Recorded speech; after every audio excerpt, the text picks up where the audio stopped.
झोपड़ीपट्टी बनाकर रहने वालों की कोई इज्जत नहीं होती। ऐसे लोग कहीं पर भी झुग्गी झोपड़ी बनाकर रहने लगते हैं, फिर जब भी सरकार उन्हें वहां से भगा देती है तो दूसरी जगह ढूंढकर वो लोग रहने लगते हैं। उन्हीं झुग्गी झोपड़ियों में मीरा नाम की एक लड़की भी रहती थी। अम्मा, वो देखो ट्रेन जा रही है। ट्रेन जा रही है तो मैं क्या करूं? हम लोग भीख मांगकर अपना जीवन यापन करते हैं। ट्रेन में बैठने का सपना भी मत देखना। ट्रेन में बैठने में कौन सी बड़ी बात है अम्मा? झुग्गी झोपड़ी में रहने वाले बहुत सारे लोग ट्रेन में बैठकर इधर से उधर जाते रहते हैं। वो सब बिना टिकट लिए ही ट्रेन के डिब्बों में घुस जाते हैं। हम लोग कोई भी ऐसा काम नहीं करेंगे जिसमें हम लोग फंसे। भीख मांगकर गुजारा जरूर करते हैं, लेकिन जेल में जिंदगी बिताने से तो बेहतर ही है। उन लोगों ने जहाँ पर अपनी झुग्गी झोपड़ी बना रखी थी, वहीं से ट्रेन भी गुजरती थी। उसी रेल की पटरी पर सुबह सुबह वो लोग शौच करने भी जाते थे। वहीं दूसरी तरफ वहाँ से थोड़ी दूर पर रेलवे की पटरी के पास कुछ झुग्गी झोपड़ी और भी बनी थी, जिसमें पप्पू नाम का एक लड़का रहता था। पप्पा इधर आओ, एक बात बताओ। क्या बताओगे तुम? यही ना कि आज तुझे भीख में कुछ नहीं मिला?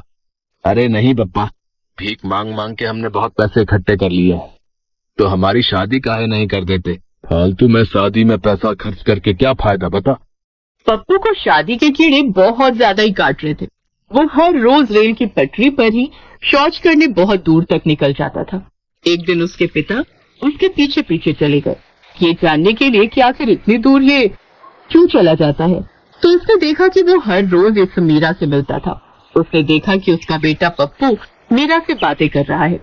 मीरा, इससे पहले कि हमारी झोपड़ियां यहाँ से हटा दी जाए और तुम कहीं और चली जाओ, मैं तुमसे शादी कर लेना चाहता हूँ। आखिर कब तक हम दोनों भगने के बहाने एक दूसरे से मिलते रहेंगे?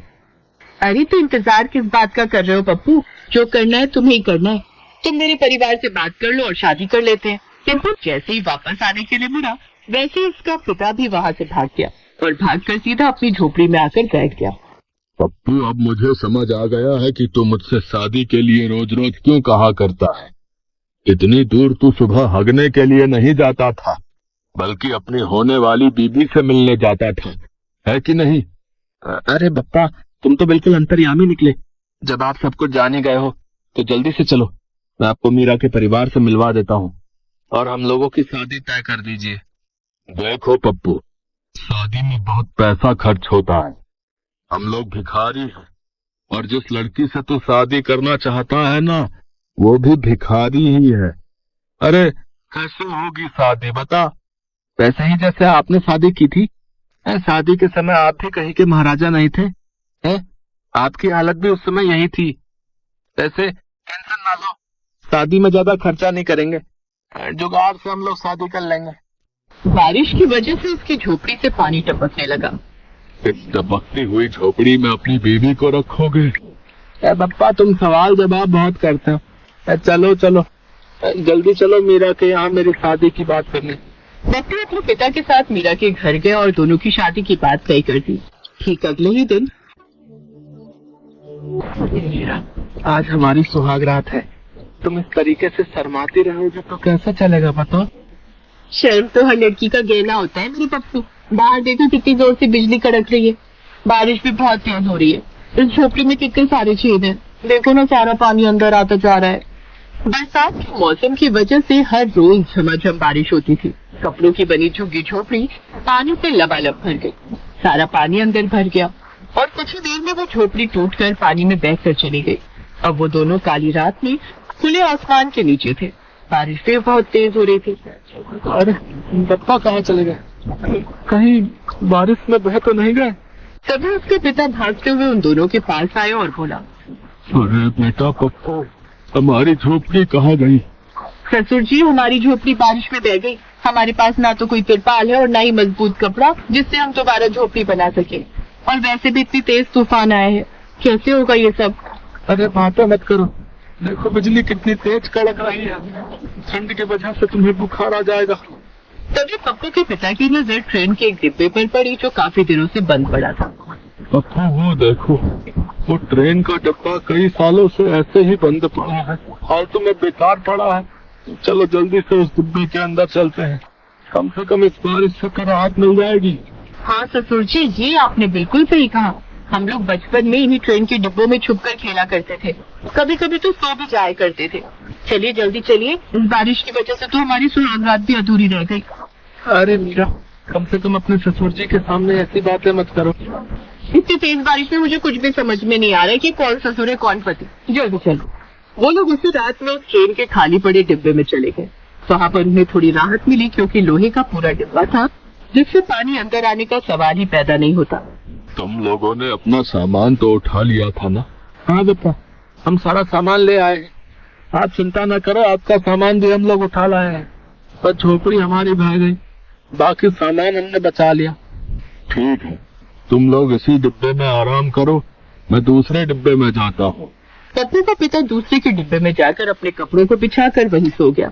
अगली सुबह भी बारिश बंद नहीं हुई तब मीरा ने कहा, देखो पप्पू, हम लोग जिस तरह से झोपड़ी बनाकर रहते थे उसका भी कोई सहारा नहीं था। कभी न कभी वहाँ को भी भगा दिया जाता। तो इसी तरह जब तक हम इस ट्रेन के डिब्बे में रह रहे हैं तब तक इसको बहुत अच्छा आशियाना बना सकते हैं। हम लोग मिलकर इसे बहुत अच्छा सजाते हैं। क्यों ससुर जी, मैंने ठीक कहा ना? हाँ बेटा, बात तो तुमने सही कही। कुत्ता भी जहाँ बैठता है उतनी जगह साफ करके ही बैठता है। तो अगर तुम इसे अच्छा बना सकती हो तो बना दो, हम लोग भी तुम्हारी मदद करेंगे। इस तरह से उस झमाझम बारिश में तीनों ने मिलकर उस ट्रेन के डिब्बे को अंदर से इतना सजा दिया कि वो किसी आलीशान घर से कम नहीं लग रहा था। लेकिन उस डिब्बे में वो लोग हमेशा तो रह नहीं सकते थे, इसीलिए मीरा ने कहा, अब हम लोगों को रहने की कोई परेशानी नहीं है, लेकिन सरकार कभी न कभी तो यहाँ से हमें भगाई देगी। अब थोड़ा बड़ा सोचना पड़ेगा और भीख मांगनी बंद करनी पड़ेगी। हम लोग मिलकर कहीं मेहनत मजदूरी करते हैं और कहीं छोटी सी जगह लेकर अपना खुद का आशियाना बनाते हैं, वरना कब तक इधर उधर भटकते रहेंगे। ससुर जी को भी कितनी तकलीफ होती है, उनके बारे में तो सोचो। अब मीरा और पप्पू भीख मांगना छोड़कर मजदूरी करने लगे। उन्होंने अपने पिता को काम करने के लिए और भीख मांगने से मना कर दिया। 6 महीने तक वो लोग उससे ट्रेन के घर में रहे और कुछ पैसे इकट्ठा करके उन्होंने छोटा सा खेत खरीद लिया, क्योंकि खेत की जमीन सस्ती मिलती थी। लेकिन अगले दिन वहाँ पर सरकार के कुछ लोग आए और उस ट्रेन के घर से उन्हें भगा दिया।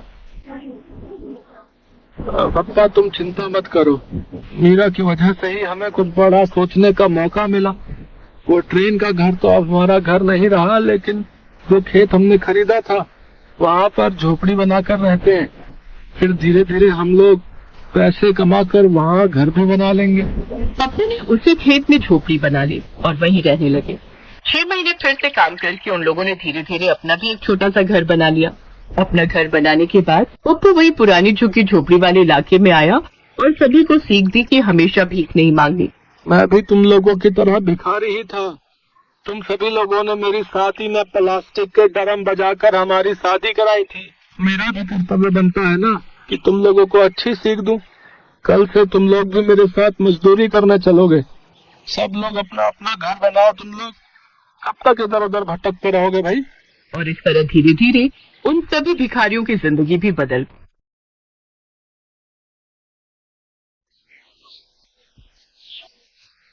मनोहर पानीपुरी का ठेला चलाता था।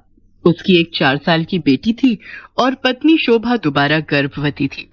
मनोहर का परिवार बढ़ रहा था, इसी चिंता में वो ज्यादा मेहनत करता था। सुबह जल्दी उठकर पानीपुरी बनाने की सारी तैयारी करके मनोहर जल्दी ही काम पर निकल जाता था और शाम तक ठेले पर पानीपुरी बेचता था। मनोहर की पानीपुरी लोगों को बहुत पसंद थी, इसलिए ग्राहक भी आ ही जाते थे। मनोहर, पानीपुरी खिला भाई। आटे की या सूजी की भैया जी? हाँ, दोनों तरह की खिला दे। हाँ भाई, तेरी पानीपुरी खाने में इतनी स्वादिष्ट होती है कि मजा आ जाता भाई। हाँ मनोहर भैया, 40 रुपए की पानीपुरी पैक कर देना, पानी थोड़ा ज्यादा कर देना।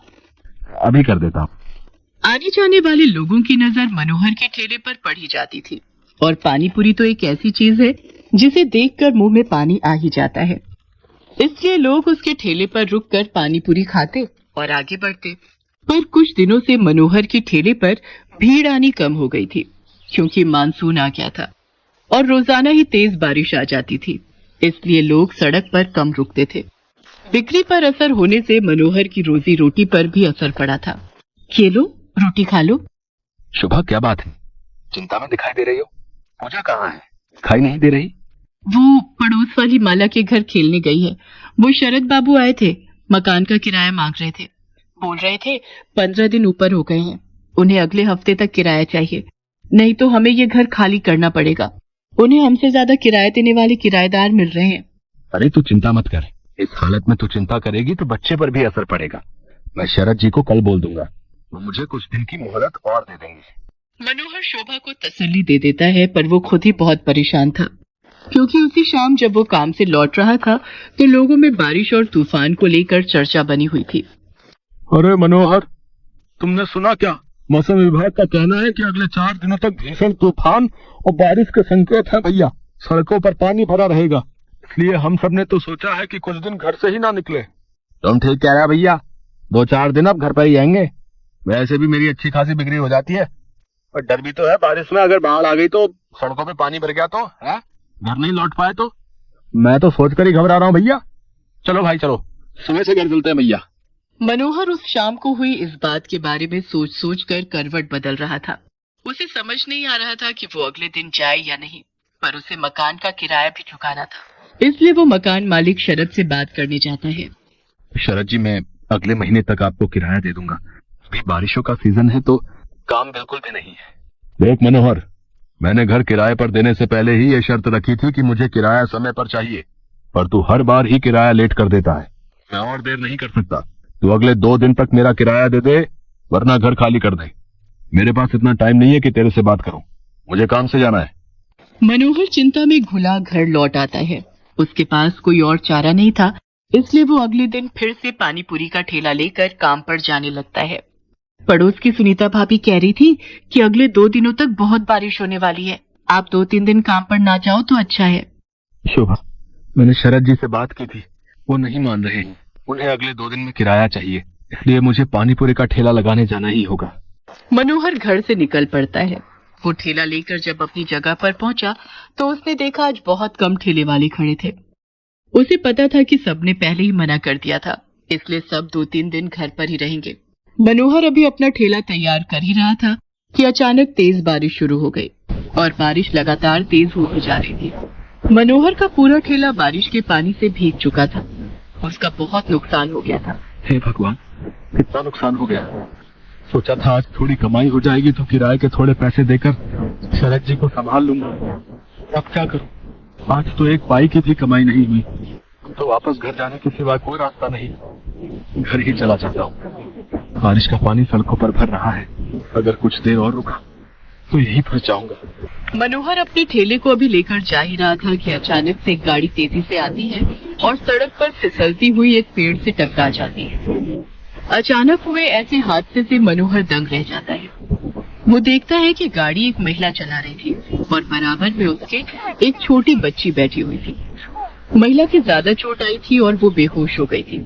बच्ची को खरोंचे आई थी और वो दर्द से रो रही थी।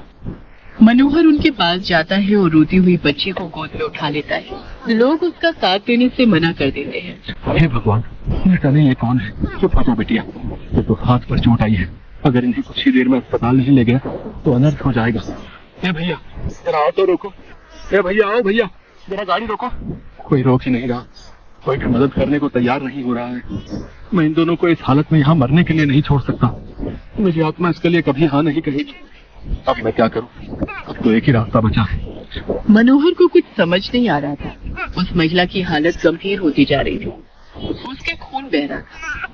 मनोहर जल्दी से अपने ठेले का सामान उतारता है और बड़ी मुश्किल से उस औरत को अपने ठेले पर लिटाता है और बच्ची को भी साथ में ठेले पर बिठाकर बारिश में भीगता हुआ बड़ी मुश्किल से एक अस्पताल में पहुंचता है। उसे इस हालत में देखकर अस्पताल के डॉक्टर और नर्स जल्दी से उस महिला को एडमिट करते हैं। मनोहर उस रोती हुई बच्ची को संभाल रहा था। बच्ची के हाथ में चोट थी। मनोहर ने अपने मोबाइल से अपनी पत्नी शोभा को भी फोन कर दिया था ताकि वो परेशान ना हो। कुछ घंटों बाद महिला को होश आता है। वो अपने पति को फोन मिलाती है। कुछ देर बाद उसका पति हॉस्पिटल पहुंचता है और अपनी पत्नी और बच्चे की हालत देखकर घबरा जाता है। डॉक्टर, सुषमा कैसी है? ये सब क्या हो गया? मुझे तो लगा था तुम अपनी मम्मी के घर पहुंच चुकी होगी। रोहित, मैं घर से निकली थी तो बारिश नहीं थी। मैंने सोचा आराम से पहुंच जाऊंगी, पर अचानक पता नहीं क्या हुआ, मैं गाड़ी संभाल नहीं पाई। कीचड़ में वो फिसलती चली गई और उसके बाद तो मुझे होश ही नहीं था। रोहित, ये भैया बहुत अच्छे हैं। आज इन्होंने मेरी और स्वाति की जान बचाई है। आपकी वाइफ ठीक कह रही है, आज की दुनिया में ऐसी मदद कोई नहीं करता। हमने अपनी आंखों से देखा था, ये भैया बारिश में अपने ठेले पर आपकी पत्नी और बच्ची को हॉस्पिटल लेकर आए थे। मैं आपका एहसान किस तरह से चुकाऊंगा? आपने जो मेरे लिए किया है, उस एहसान के बदले में आपके लिए कुछ भी कर सकूं तो मेरे लिए बहुत बड़ी बात होगी। बाबूजी, ये तो मेरा धर्म है। अगर मुसीबत में पड़े लोगों की जिसने सहायता नहीं की तो वो इंसान ही क्या। रोहित को पता चलता है कि मनोहर पानीपुरी का ठेला चलाता है। वो देखता है कि मनोहर बहुत गरीब और मजबूर है, जो अकेले ही बड़ी मुश्किल से अपना परिवार चला रहा है। मनोहर भैया, अब आपको चिंता करने की कोई जरूरत नहीं है। आपका मकान का किराया भी भर जाएगा और आपके परिवार की परेशानियां भी दूर हो जाएंगी। आपकी अपनी पानीपुरी और चाट की दुकान होगी, जिसको खुलवाना मेरी जिम्मेदारी है। रोहित की बातें सुनकर मनोहर के चेहरे पर खुशी झलक आती है। कुछ ही दिनों में रोहित मनोहर को पानीपुरी और चाट की एक बड़ी और अच्छी दुकान खुलवा देता है। मनोहर को उसकी अच्छाई का फल मिल जाता है और उसकी सारी परेशानियां दूर हो जाती हैं।